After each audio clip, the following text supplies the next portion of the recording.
జూబ్లీహిల్స్ ఉప ఎన్నికకు బీజేపీ అభ్యర్థిని ఖరారు చేసింది. లంకల దీపక్ రెడ్డి పేరును ఖరారు చేస్తూ బీజేపీ అధిష్టానం నిర్ణయం తీసుకుంది. దీనికి సంబంధించి మరింత సమాచారం మా ప్రతినిధి జ్యోతి కిరణ్ ఫోన్ లైన్ అందిస్తారు.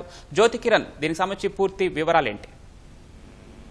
పవన్, జూబ్లీహిల్స్ బీజేపీ అభ్యర్థిగా లంకల దీపక్ రెడ్డిని కాసేపటి క్రితమే అధిష్టానం ప్రకటించింది.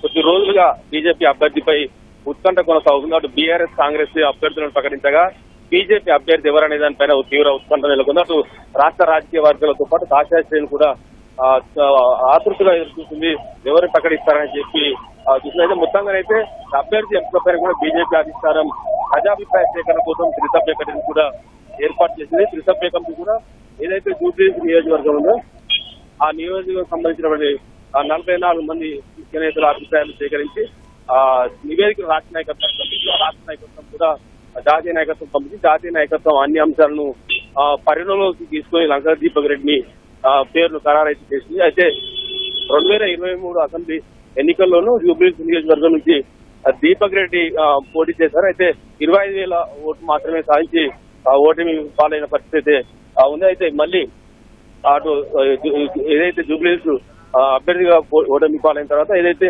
సంస్థాగత ఎన్నికల ప్రక్రియలో భాగంగా జిల్లాల అధ్యక్ష నియామకంలో కూడా దీపక్ రెడ్డికి హైదరాబాద్ సెంట్రల్ జిల్లా అధ్యక్షుడిగా నియమించారు. ప్రస్తుతం హైదరాబాద్ సెంట్రల్ జిల్లా అధ్యక్షుడిగా కొనసాగుతున్న లంకల దీపక్ రెడ్డి అయితే అధిష్టానం మొగ్గు చూపింది. మరోసారి జూబ్లీహిల్స్ బరిలో నిలిపేందుకు అయితే అవకాశం అయితే కల్పించింది. పవన్, ధన్యవాదాలు జ్యోతి కిరణ్.